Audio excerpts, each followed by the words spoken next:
Let's go. Salut les Technopouf, c'est Rouquin de l'Art Talk et aujourd'hui on se retrouve pour la première interview. Alors je sais pas vous mais moi en tout cas ça me manque de bouger mon cul en soirée techno. Donc du coup on a décidé de se lancer nous-mêmes dans les soirées techno. Et pour ça on commence une série d'interviews et on a la première à interviewer. On a l'honneur d'avoir Les avec nous, s'il vous plaît. Salut Les. Salut, du coup moi c'est Leslie ou Les comme vous voulez. J'ai 21 ans, j'habite sur Paris et je fais de la musique depuis 3 ans maintenant.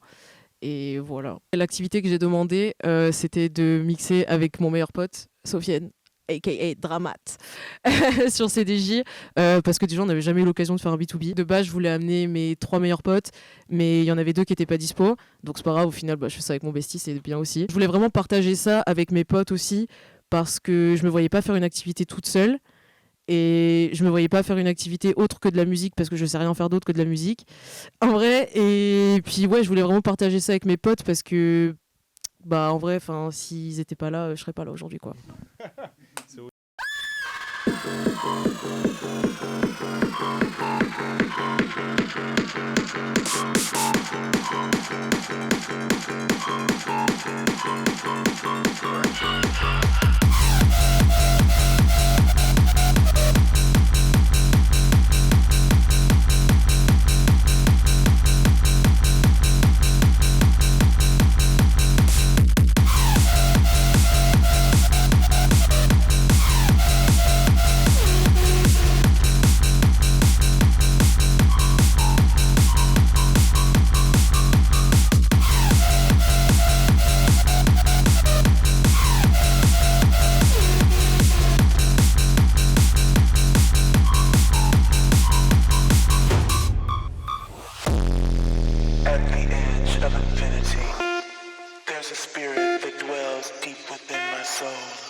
Est-ce que tu as fait des choses avant la musique? Raconte-nous tout. Avant de me lancer dans le son, je voulais faire de la physique ou de l'astrophysique. Et du coup, en sortant du bac, j'ai fait une première année de fac de physique-chimie. Et j'ai vite arrêté parce que j'ai vu que ça me plaisait pas. Et en gros, au fur et à mesure du temps, à force d'aller en soirée et tout, je me suis rendu compte que la musique, ça m'intéressait de ouf. Ouais. Et en fait, mon frère, il est ingénieur du son aussi en live, il fait des concerts sur Paris et tout. Et du coup, il m'a permis de venir travailler avec lui pour voir si ce milieu-là, ça me plaisait. Et du coup, je me suis rendu compte que ça me plaisait de ouf. Et après, j'ai décidé de faire une école d'ingé son sur Paris. Et est-ce que c'est comme ça aussi que tu as commencé à mixer ou pas du tout? Pas du tout. C'est pendant le premier confinement, il y a un mec de ma classe qui m'avait envoyé un message parce qu'il avait ouvert une chaîne YouTube pour faire des podcasts, en gros. Et il m'avait proposé de faire un podcast, sauf que moi, j'avais ni de platine, j'avais rien du tout. Et du coup, j'ai téléchargé Tractor et il m'a dit, au pire, tu fais à la souris, c'est pas grave. Sauf que à la souris, c'est pas possible. Du coup, je me suis entraînée, j'ai essayé de rec un truc, je lui ai dit, c'est mort. Donc il m'a dit, vas-y, c'est pas grave. Et à la fin du premier confinement, il m'a invité chez lui et il avait des platines. Et du coup, là, j'ai testé et j'ai kiffé. Mais c'est tout, j'ai pas cherché plus loin et tout. Et en fait, après, au fur et à mesure du temps, donc l'été 2020, j'ai commencé à vraiment m'intéresser à ça. Et du coup, j'ai acheté mes premières platines en août 2020. Et j'ai commencé à mixer avec mes potes en after sur une table à repasser. Okay. Voilà. Mais c'était pas du tout. Je mixais sans casque sur une JBL. C'était juste pour le fun, quoi, parce que je kiffais. En fait, au fur et à mesure, j'ai commencé à vraiment kiffer ça. Du coup, bah, j'allais en cours et le soir, je revenais, je mixais. Mais pendant des heures et des heures et des heures, je m'arrêtais jamais. Et enfin, pour moi, c'était vraiment, j'avais mes études et je faisais mes études et je voulais mon diplôme. Et après, je voulais faire du son en studio, je voulais enregistrer des artistes en studio, etc. J'ai jamais voulu devenir DJ. Et en fait, au fur et à mesure, je me suis rendu compte que ouais, je kiffais vraiment faire ça. Et après, il y a eu toute l'histoire avec Nuit de Grâce qui m'ont contacté. J'ai fait des lives pour eux. Et le premier after chez eux, devant 50 personnes et tout, dans une petite baraque, à Porte de Clignancourt, c'était un peu ghetto. Mais c'était trop cool. Et enfin voilà, après il s'est passé trop de trucs. Enfin voilà, Ouais. c'est trop cool. Mais ça n'a jamais été un projet pro. Et ça m'est vraiment un peu tombé dessus. Et j'ai kiffé ça en fait en pratiquant, tu vois, en faisant ça, en mixant en after avec mes potes qui kiffaient, qui me disaient non mais Leslie, c'est trop bien ce que tu fais, dans 6 mois on te voit à Possession et tout. J'étais là, non. Et voilà. Si. Et 6 mois plus tard j'ai mixé à Possession, du coup. Bref, c'est des trucs de ouf, donc voilà, en gros. Est-ce que tu te rappelles du premier son de techno que tu aurais pu écouter? Ouais, j'ai cherché hier du coup. Yes. Parce que ouais, mais je me rappelais pas. En fait, le premier, je pourrais pas te dire, je pense, parce que ça date, tu vois. Et je pense que c'était un son de teuf, tu vois, qu'on m'a fait écouter à Dijon et trucs comme ça. Mais sinon, le premier son sur lequel j'ai vraiment kiffé, je me rappelle, c'est Gas Mask de Spectre.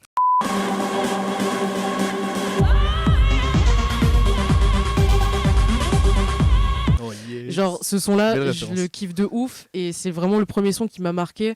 Enfin, le long break avec genre les vocals qui arrivent, même la mélodie qui arrive. Et c'est vraiment celui-là qui m'a marqué de ouf. Et je l'ai joué qu'une fois. Parce que en fait tu vois, il est très lent en BPM. Ouais.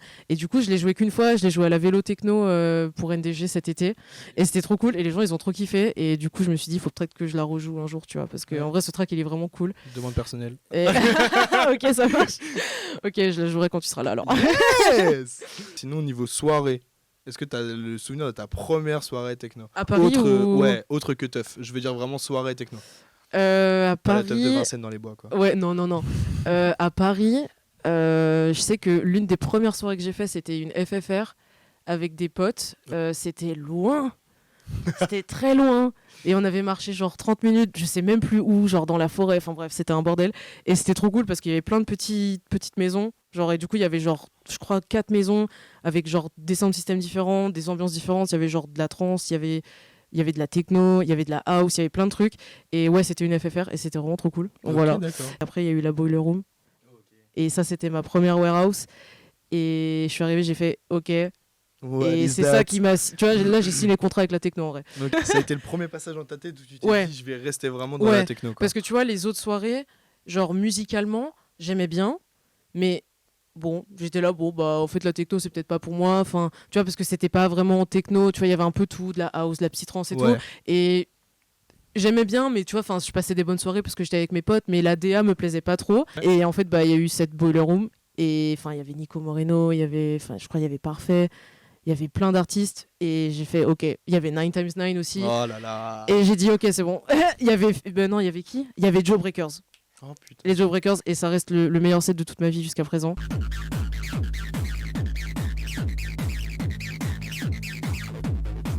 Genre, ce set-là, il m'a vraiment marqué. En vrai, je le connais par cœur.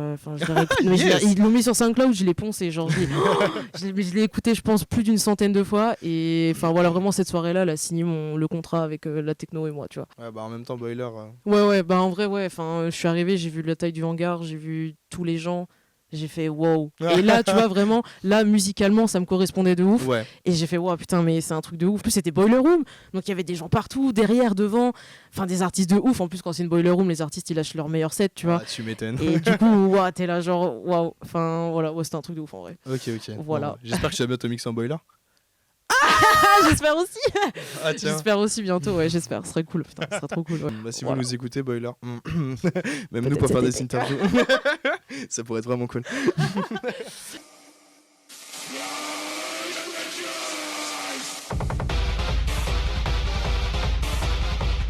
Du coup, là, on a un peu parlé du passé, tout ça. Mais sinon, maintenant, aujourd'hui, comment est-ce que ta vie se déroule ? C'est quoi une journée classique chez Les ? Alors, déjà, je me lève à 14h. Ok. Alors, ouais, moi, le matin, ça n'existe pas. Genre, je me réveille entre midi et 14h, un truc comme ça, parce que je me couche super tard. Je me couche pas avant 4h, 5, 6h, tu vois. Okay. Et donc, je tiens à noter qu'elle était à l'heure aujourd'hui, alors qu'on a commencé à 14h. C'est bien la première fois. Et ouais, bah je me réveille et généralement je prends mon ordi, j'ouvre SoundCloud direct et je vois ce qui est sorti la nuit ou les sorties que j'ai ratées, tu vois aussi. Je digue tout le temps en vrai, je digue vraiment tout le temps le matin, même soit j'ouvre mon ordi, soit je prends mon tel et je vais sur Insta et genre je regarde les publications des artistes que je suis, genre j'essaie de choper les track ID tout le temps et tout. Et après, l'après-midi, généralement, je mixe. Quand j'ai des sets à préparer pour le week-end, je les prépare toujours l'après-midi. Le soir, je digue des sons tout le temps. C'est-à-dire que genre, je mange, je prends ma douche et après, je réouvre SoundCloud et je digue tout le temps, mais tout le temps pendant genre 5-6 heures non-stop. Et je vais sur des labels que je connais pas, des nouveaux artistes que je connais pas et des trucs qui sont pas connus surtout. Moi, j'aime bien vraiment, tu vois, genre avoir des sons avec genre 3-4 écoutes, tu vois. Genre, mon opening c'était, je crois, mon set pour corps. Il a 1 like, c'est moi. Genre, je sais pas comment c'est possible parce que ce son est trop bien. Mais du coup, j'ai fait, mais attends, comment ça? Genre, 0 écoute. Comment c'est possible? 0 écoute sur SoundCloud, c'est pas possible, tu vois. Et j'étais en mode, mais vas-y, trop bien. Et tu vois, j'aime bien avoir des petites pépites comme ça. Donc voilà. Bah oui, c'est Et fou, sinon, je fais du son aussi. Genre, donc là, bah, vu qu'il n'y a pas de soirée, j'ai du temps. Donc, je fais du son, c'est cool. Et ça fait du bien en vrai parce que ça faisait longtemps que j'avais pas eu le temps de faire du son. Toute ma créativité, elle vient la nuit en vrai. Parce que même, tu vois, genre, par exemple, si j'ai pas eu le temps de mixer l'après-midi ou quoi, bah je vais prendre mes DDJ 400, je vais les foutre dans mon lit avec Recordbox et je vais mixer dans mon lit. Ok. Et ouais, tu vois, je prépare mes sets dans mon point-là. lit et tout. Ouais, mais ça n'arrête jamais. Genre, ça n'arrête jamais, même quand je suis avec mes potes. Je suis là, je suis sur mon tel, je prépare mes sets, je suis comme ça et tout. Enfin, c'est musique, Ouais, tout le passion temps, musique, tout Ouais, le temps. ouais. Ouais, en vrai, de ouf. Genre, là, le fait de. Bah là, ça fait depuis début décembre que j'ai pas mixé devant un vrai public, tu vois. Et là, je sens que ça me manque vraiment, tu vois. Genre, là, c'est. Petit message pour vous. Là, ouais, s'il vous plaît, revenez vite. Est-ce que justement, là en ce moment, tu as des projets que tu aimerais partager? Bah là déjà, j'ai pas mal de podcasts qui vont sortir début 2022. J'allais dire 2020, putain. Début 2022. J'en ai un par mois qui va sortir normalement jusqu'en avril. Donc, ouais, je dis pas pour qui, mais voilà, c'est des gros trucs en vrai et ça va vraiment m'apporter beaucoup de visibilité. Et là, en gros, je taffe sur un EP actuellement. Donc le projet, ce serait de le sortir soit cet été, soit avant l'été, tu vois, un tout petit peu avant l'été, genre fin juin, début juillet, soit à la rentrée. Ça dépend. En fait, je me mets pas la pression parce que si je me mets la pression, je sais rien faire. J'ai déjà fini un son. Et donc il a sa propre DA, c'est un son pour faire la fête un peu tu vois, un peu dans un tel cinglé et tout. Et je vais rouvrir un nouveau projet et je vais voir ce qui se passe. Et je me fixe pas de DA en fait. Peut-être que ça va me porter préjudice, tu vois, j'en sais rien. J'ai envie de montrer aux gens parce que là, les 2 derniers sons, même les 3 derniers sons que j'ai sortis, c'était des collabs. Et le truc c'est que là, j'ai vraiment envie de montrer aux gens que je peux faire de la musique toute seule Bien aussi. sûr. Et j'ai envie de montrer mon univers aussi, qui a beaucoup évolué. Là, Ouais, entre les deux, quoi. Ouais, même entre Hades et Infinity, il y a un monde. Et entre Infinity et le son que j'ai refait là, il y a un monde aussi, tu vois. Trop bien. Donc c'est cool, en vrai, ouais, c'est cool. Parce que aussi, j'ai fait une formation sur Ableton qui s'appelle Module Exchange. Et donc c'était trop cool, c'est une formation sur 6 semaines. On a vu, on a eu Mac Declos, on a eu Sina XX, on a eu Jaes comme prof aussi, François X, tu vois. Et du coup, c'est des mecs, voilà. Ouais, Tu vois, ils pèsent. voilà, donc, Ils sont là. du coup, et c'est trop cool parce que c'est des mecs qui te donnent des tips de ouf. Et moi, des fois, je posais des questions. Je disais, ah putain, mais mec, comment tu fais ça? Je te jure, ça fait 3 semaines que je suis en galère dessus. Il me dit, ah bah t'appuies sur commande. Et t'es là, ok mec, merci. Et du coup, ça m'a vraiment permis de step up de ouf. Et je suis contente en vrai parce que là, tu vois, ça faisait longtemps que j'avais pas fait de la prod aussi parce que j'avais pas le temps. Je mixais partout et même j'étais pas dans un mood créatif, genre pas du tout. Il y avait rien du tout. Je ressentais rien, j'avais rien besoin d'exprimer. Alors que là, il se passe vraiment pas mal de choses dans ma vie et notamment vu qu'il y a plus de soirées. Bien Genre, sûr. tu vois, Il y a un truc en toi qui... Et il faut que Faut que ça sorte. j'extériorise tout ça, voilà, c'est ça. Et du coup, ça se retranscrit sur Ableton, quoi. Donc voilà. Quand tu produis un son, est-ce que des fois ça t'arrive d'arriver devant la page blanche comme pour un écrivain? Quand il se passe ça, j'ouvre pas Ableton. Genre, en fait, moi, c'est vraiment pulsionnel, tu vois. Genre, de faire de la musique, je vais être là dans mon lit sur SoundCloud et d'un coup, il se passe un truc dans mon corps, je pourrais pas t'expliquer, il faut que j'ouvre Ableton. Ou je suis en train de regarder un film avec toi, il se passe le truc, j'ouvre Ableton. Hop, et tu pars dessus. Voilà, parce qu'en fait, c'est vraiment des pulsions de... Je sais pas ce qui se passe, mais genre de créativité ou j'en sais rien, tu vois. Ok. Et c'est maintenant. Ouais, Et faut si pas que c'est ce pas soit à un autre maintenant, moment. et si c'est pas maintenant, c'est pas maintenant. Et ça sert à rien que j'ouvre Ableton parce que tu vois, j'ai déjà essayé de faire du son quand j'avais pas envie parce que je me disais girly, faut quand même que tu vois. Faut quand même que tu bosses. Bah ouais, tu vois, faut quand même que tu donnes du contenu et puis même genre tu vois si t'as des labels qui te contactent pour poster des tracks et tout, faut quand même que t'aies du contenu, tu vois. Et en fait non, ça marche pas, ça marche jamais, genre il se passe rien, tout ce que je fais c'est de la merde, genre ça me plaît pas. Et pour moi, ça sert à rien, tu vois. Et même, tu vois, genre par exemple, quand il y a des labels qui me contactent et qui me disent, ouais, du coup, t'es chaud de faire un track pour nous, nan, nan, nan. Genre même, je m'étais engagée sur une VA pour NDG. Et en fait, le thème m'inspirait pas du tout, mais je m'étais dit en mode, bah, faut que t'apprennes à faire du son aussi quand le thème t'inspire pas. Sauf que non, ça marche pas. Ça marche jamais. Et alors peut-être que aussi, tu vois, ça fait que 3 ans que je fais du son. Donc peut-être que, tu vois, au fur et à mesure des années, j'apprendrai à faire du son. Voilà, tu vois. Genre en mode, même si le thème me plaît pas, ou même si j'ai pas d'inspiration, peut-être que j'arriverai à aller plus loin et faire quand même quelque chose qui me plaît, tu vois. Mais pour l'instant, non. Pour l'instant, vraiment pas. Donc quand il y a la page blanche, je vais faire Mableton. Je préfère ne rien sortir que de sortir quelque chose qui te plaît pas. Voilà. Parce que pour moi, sortir un track qui me plaît pas, c'est inenvisageable. Parce que c'est pas possible. Je peux pas, bien sûr. Tu vois, c'est pas ton univers, c'est pas ton monde, c'est pas ta moi, musique. tu vois. C'est pas moi et j'ai pas envie de me forcer à faire quelque chose juste parce qu'il faut faire quelque chose. Et je me dis, bah là, pour l'instant, j'ai pas besoin de faire ça, tu vois. Chaque track que j'ai mis sur SoundCloud, elle raconte genre ce qui s'est passé dans ma vie quand je l'ai faite en fait, tu vois. Genre en fait c'est trop bizarre, genre même quand tu prends mes anciens tracks qui sont toujours sur SoundCloud, genre les premiers trucs que j'ai sortis, j'ai fait des tracks de reggae, je sais pas si t'as vu. Tu pourras voir. J'ai loupé. Vous pourrez voir aussi. Genre, j'ai pas cherché assez loin. J'ai jamais, en fait si tu veux, genre moi je pars du principe qu'à partir du moment où tu postes un track et qu'il y a des gens qui l'écoutent, faut pas que tu le supprimes, tu vois. Parce que moi ça m'était arrivé une fois, genre j'écoutais des tracks d'un mec qui n'existait pas, enfin personne le connaissait, et il les a supprimés, j'ai pleuré. Bah, tu vois, tu les as plus accessibles quoi, bah ouais, tu vois, t'es dégoûté et du coup bah moi je supprime rien parce que bah je vois qu'il y a toujours des gens qui écoutent mes premières tracks et du coup ça fait plaisir, donc bah vas-y go. Et en fait genre par exemple tu vois quand j'ai fait Love, donc bah tu verras en fait c'est un son, j'avais besoin pendant que j'ai fait Love, en fait j'avais besoin d'un son qui me réconforte.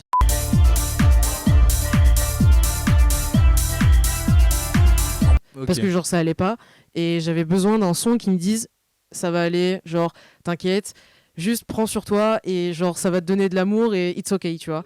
Et en gros donc ce son là, oui, il s'appelle Love by Less parce que c'est vraiment ma vision de l'amour, tu vois ce que je veux dire, okay, dans un son. Voilà, et pareil, It's Gonna Be Alright, c'est pareil, genre c'est un son qu'on a fait avec un mec de ma classe qui s'appelle Jules. C'est un son qu'on a fait pendant le premier confinement. Et tu vois, le son il s'appelle It's Gonna Be Alright, tu vois. Et en fait, genre donc j'avais fait une prod et après donc on s'était dit en mode ouais, il faudrait qu'on rajoute des vocals et tout. Et bref, donc j'ai cherché des vocals, j'ai même pas écouté les paroles et je me suis dit putain, ceux-là ils matchent de ouf et tout, vas-y, ça part. Et après j'ai écouté les paroles et ça commence par It's Gonna Be Alright, tu vois. Et donc pendant le premier confinement, et c'était un son qui me disait vas-y, ça va aller, genre t'inquiète pas, voilà, tu vois, genre ça finit dans 4 semaines, tu restes encore bloqué chez toi dans 4 semaines, mais ça va le faire et voilà. Et pareil, Hades, c'est pareil. Hades, c'est un son qu'on a fait genre en première année avec un mec de ma classe, bah, MKRS, avec qui j'ai fait Infinity aussi. Et c'était pareil, un moment où, tu vois, genre c'était l'hiver, faisait sombre, faisait froid, et j'étais là, wow, c'est le démon, tu vois. Et ce track-là, c'est le démon, genre, tu vois, c'est vraiment genre les enfers, tu vois, genre Hades, tu vois. Et donc c'est vraiment ça. Et Infinity, on l'a fait quand on a fini les partiels de deuxième année. Ok. En gros, genre en fait, on a révisé les partiels chez lui. Et en fait, si tu veux, c'est comme ça chez lui. Donc en fait, le truc c'est qu'on avait genre nos classeurs ici. Et t'avais genre un putain de clavier MIDI là, et du coup, tout en se con, il appuyait sur une note, donc ça lançait FL et laisse tomber, on faisait du son. Ah, donc j'ai dit, mec, stop. J'ai dit, en vrai, stop, parce que là, on va pas avoir notre année. J'ai dit, donc tu ranges tout ton bordel là. Et je lui ai dit, par contre, on finit les partiels, on fait un son. Et il a dit, ok. Et tu vois, Infinity, c'est vraiment, genre par exemple, notamment le 3e drop, c'est vraiment let's go, genre, tu vois. Et c'était, on a fini les partiels, let's go.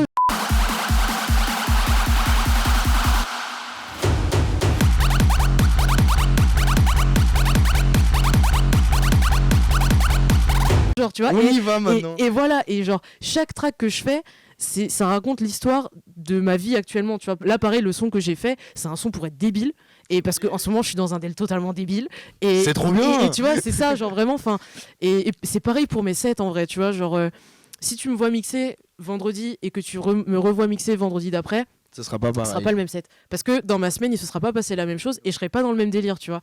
Genre mon set pour Pisica, c'était un set pour être bête, parce que j'étais bête toute la semaine, tu vois. Alors que par exemple, mon set que tu m'as vu à Résurrection, je crois, il me semble. Oui. Tu vois, pour Résurrection, c'était un set qui était quand même un petit peu plus indus, un petit peu plus, parce qu'il s'était passé des trucs un petit peu dark, tu vois. Et du coup, j'étais moins dans un del cinglé, donc c'est plus un truc où ça va être genre de la grosse indus avec des gros kicks, plus de l'enfer, tu vois, et moins un peu de mélodie, etc. Donc moi, vraiment, j'exprime. Enfin, dans mes sets, tu vas comprendre dans quel mood je suis en fait, tu vois. Et même dans mes sons, c'est pareil, tu vois. Donc c'est ça, c'est vraiment chaque son raconte une histoire. Mais c'est vraiment pendant la création que ça se passe, tu vois. Genre, il va se passer ça, donc mon son, il va être comme ça, tu vois. Est-ce que tu as des events de prévus dans les Ah mois oui. qui suivent? Oui, alors ouais, j'ai pas mal d'events qui sont prévus là. Le truc, c'est que donc c'est pas des events qui sont sur Paris. Normalement, en février, le 4 février, normalement, je joue en Israël. D'accord. Truc de ouf. Donc Dinguerie. c'est un collectif qui m'a contacté là la semaine dernière en me disant on veut une soirée avec toi. Je dis mais Ok. quoi? Je vais Trop quoi? bien. Je dis mais vous êtes où? Il me dit ouais, on est en Israël et tout. Je fais mais D'accord. quoi? D'accord, ok. Le 12 février, je joue à Zurich, à l'Exil. Donc stylé, voilà. Et après, il y a des petites dates un peu partout en France qui sont prévues. Normalement, je devais jouer à Lille le 21 janvier, mais ça a été Ouais, ça a cancel été du annulé. coup. Donc un peu dégoûté. Mais, Tu m'étonnes. mais voilà, ouais, il y a pas mal de trucs qui arrivent là. Donc c'est trop cool un peu partout en France et peut-être à l'étranger aussi, j'espère. Ok. De T'as ouf. déjà fait des events à l'étranger? Ouais, T'as fait j'ai mixé à Beyrouth, au Ok. Liban. Ouais, c'était en octobre. C'était un truc de dingue. Ouais, le public libanais, il est cool ou pas? Ouais, de Parce que ouf. j'en vois beaucoup des soirées là-bas. Alors ouais, de ouf. Et en fait, juste ce qui était dommage, c'est que l'avant-veille, je crois, de l'événement, il y a eu un attentat en plein milieu de merde. Beyrouth. Ok. Et donc en gros, les gens osaient pas trop sortir de chez eux et c'est totalement Tu normal, tu vois. m'étonnes. Du coup, genre en fait, il y avait 500 personnes qui étaient attendues et on n'était que 200, mais en vrai, c'était déjà trop cool. Ouais, ouais. Genre, enfin, c'était trop cool. Les gens sont trop réceptifs. Eux, j'ai l'impression qu'ils aiment n'importe quel style de techno et qu'ils sont juste là pour s'ambiancer, tu vois. Et qu'ils sont juste là pour kiffer et qu'ils kiffent avec toi. Mais de minuit à 14h, ils sont là, ils dansent, ils sont debout avec le smile. Mais peu importe ce que tu passes en fait. Et c'est trop cool parce que le mec qui passait avant moi, il mixait vraiment assez bas, il mixait à 130. Et du coup, et les gens kiffaient. Et du coup, moi, je me suis dit, merde. Je me suis dit, putain, attends, mais moi, j'ai mixé giga vénère. Les gens, ils vont pas kiffer. J'arrive à 170, je suis Et mort. tu vois, en fait, je me suis dit, putain, mais moi, je commence à 150. Les gens, ils vont pas kiffer et tout. Et en fait, les gens ont kiffé pareil. Et le mec qui mixait après moi, pareil, il mixait encore plus vénère. Et ils ont kiffé pareil, tu vois. Waouh. Et ça qui était trop cool avec le public libanais. Il y a des gens qui disent que t'es une étoile montante de la techno. Est-ce que t'as quelque chose à répondre à ces gens-là qui disent ça? Merci pour tout. En vrai, merci pour tout. En vrai, merci pour tout. Genre, j'ai pas d'autre mot que merci. Vu que j'étais la dernière personne à y croire, tu vois, si eux, ils avaient pas cru en moi, et si ils ne m'avaient pas donné de la force, et si ils m'avaient pas... Enfin, je parle de vraiment tous les gens que j'ai pu rencontrer, et tous les gens qui me soutiennent aujourd'hui, tous les gens qui me follow, et enfin, qui me suivent, qui viennent me voir mixer et tout. Genre, si toutes ces personnes-là ne m'avaient pas donné ne serait-ce qu'une seconde de leur temps juste en partageant ma publication ou en partageant mon podcast et tout, j'aurais jamais pu faire tout ce que j'ai fait et j'aurais jamais eu l'occasion de rentrer chez Cora Jonesy, j'aurais jamais pu mixer sur des vraies scènes. S'il y a une personne que je dois vraiment remercier ici, c'est vraiment Aminou Karimi. C'est vraiment la personne qui a cru en moi alors que je mixais uniquement en after sur une table à repasser et que les seules choses qui ressortaient de moi c'était des stories. Et un jour, il m'a contacté et il m'a dit « Salut Leslie, ça va ?» et tout. Je dis « Ouais. » Je savais même pas qui c'était, tu vois.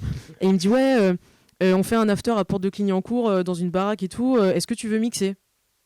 Je dis « Mais je mixe pas, moi. » Il me dit « Mais si, je vois que tu mixes chez tes potes et tout. » Et j'ai dit « Bah, ok. » Et c'est grâce à ce mec-là et grâce au fait que j'ai dit oui et qu'il m'a proposé cette opportunité-là que je suis là maintenant, tu vois. Tout le soutien que les gens m'apportent, tout l'amour qu'ils me donnent, mais c'est démentiel, tu vois. Et vu que j'étais la dernière personne à y croire, tu vois, vu que je n'ai jamais voulu ça en soi, genre sans tous ces gens-là, je n'aurais jamais pu faire ça, tu vois. Et même je pense que jamais j'aurais pensé que ça puisse me plaire, tu vois. Ouais, à ce point-là. Ouais, tu vois. Genre si ces gens-là me poussaient pas en mode, tu vois, comme mes potes en affaire qui me disent ouais mais Leslie, Ouais, let's c'est go. trop bien, let's go, Tu machin, vas genre faire possess. lance-toi là-dedans, tu vas faire possession et tout, nanana, et que j'étais en mode mais non.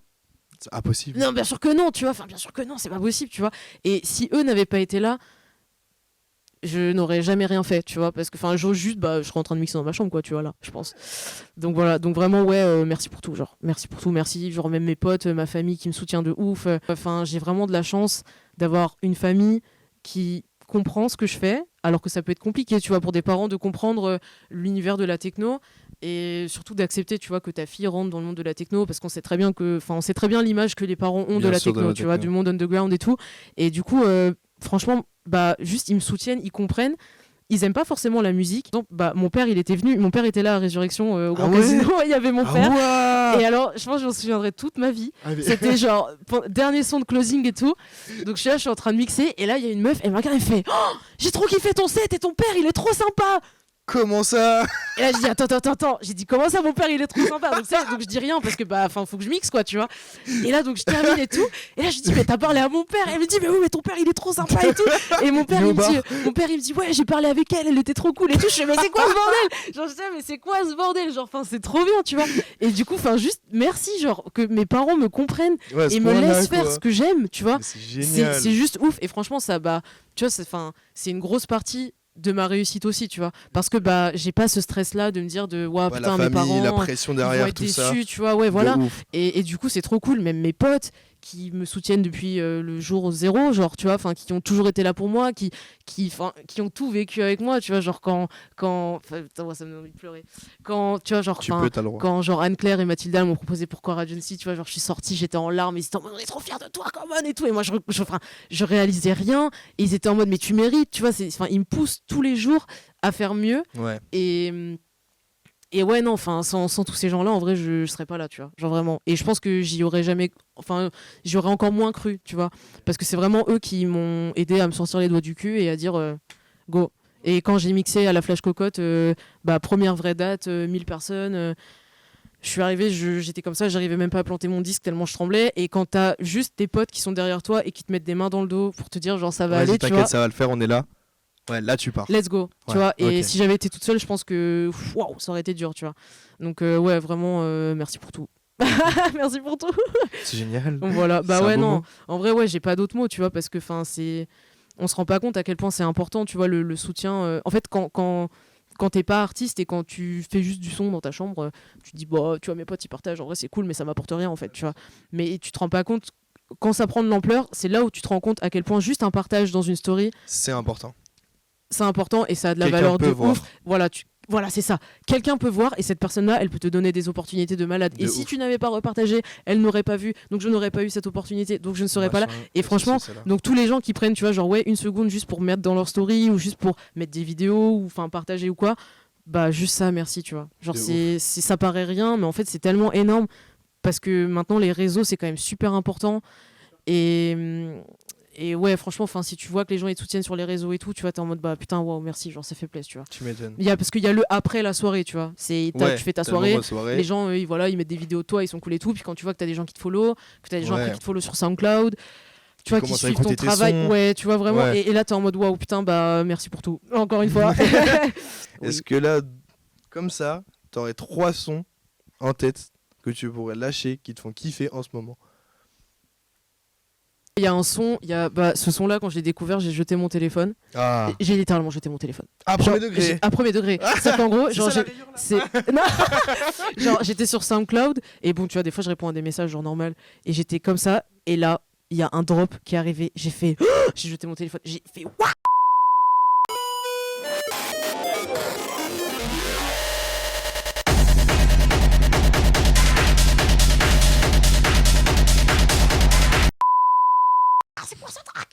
Bref, du coup c'est Power Glitch de Joe Sane. Alors stop, Full Metal Jacket de Jacidorex, le dernier track est sorti.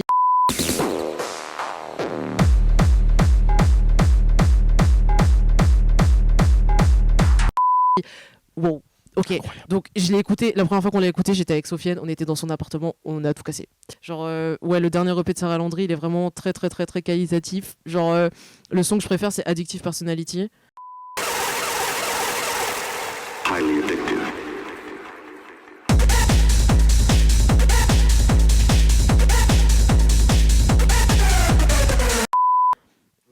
Voilà, mais sinon, même en fait, genre le son de Jacidorex, il est sorti dans une VA de Techno Germany, toute la VA est folle. Je suis d'accord avec genre, le son de Ya, tu vois, genre ah ouais, non mais, genre Earthquake, Full Metal Jacket, il y a un son de Dion aussi, genre qui est trop trop bien.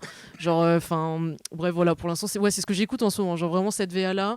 Le P de Sarah Landry et le son de Joe Sane, voilà, pétage de plomb. Yes. Voilà. Du coup, maintenant à mon tour de te dire merci à toi. Parce que derrière tout ça, quand même, on a eu des heures et des heures de discussion. où Oui. t'as toujours été ultra réactive. À la limite, c'était moi qui répondais pas parfois. Euh, mais t'as toujours été ultra réactive, t'as tout déchiré. Bah là, l'activité, vous allez le voir, normalement c'est avant, mais l'activité, vous allez le voir, elle a tout déchiré. Ils ont tout déchiré. Oui. Parce que du coup, t'es pas à l'écran, mais ils ont tout déchiré. Et c'était génial. Ouais. C'est une Bah, super merci à expérience. toi de ouf, hein, franchement, c'est Et, trop cool, ouais. Donc, Bah, moi, le projet m'a plu de ouf direct. Genre, ah, ça c'est vu. bah, Ah, direct, ça dépend. Jules, t'as quelque chose à dire? genre ouais, non, moi j'ai kiffé le délire, même, tu vois, de faire une activité, je trouve, je sais pas, genre, tu vois, ça introduit bien le délire et ça permet de partager aussi, tu vois, genre, ce que t'aimes avec les gens et tout. Et non, ouais, franchement, mais merci à toi, tu vois, de me donner cette opportunité-là. Et je suis contente de faire ça avec toi, que ce soit la première aussi, parce que c'est une première pour moi aussi. Et Ah, c'est du génial. coup, c'est trop cool, ouais, ça se passe bien, tu vois, c'est cool, De ça ouf. fait plaisir en vrai, donc De voilà. Si Ok. tu veux refaire, y a pas de souci. Bah, Je avec vais grand dire 2 fois plaisir. la même chose, Alors mais donc c'est du parti. coup, je vais teaser l'activité. Froid. Froid. Oh my god. Genou. J'ai mal au genou déjà. J'ai déjà mal au genou, c'est bon. Froid à genoux. Ce sera la prochaine activité. On n'en dit pas plus. Merci beaucoup à tous de nous avoir suivis, d'avoir écouté la première interview de l'Art Talk. Merci beaucoup. Merci à toi. C'était génial de pouvoir partager cette première expérience avec vous. Donc, ce sera la première d'une longue série. Mais par contre, celle-ci, elle restera marquée, ça c'est sûr. Oui, de ouf. Et puis, bah, à bientôt pour la prochaine. Merci beaucoup à toi, c'était trop cool. Bah, merci à toi. À vraiment. bientôt. À bientôt. Bisous les technopoufs. Bisous.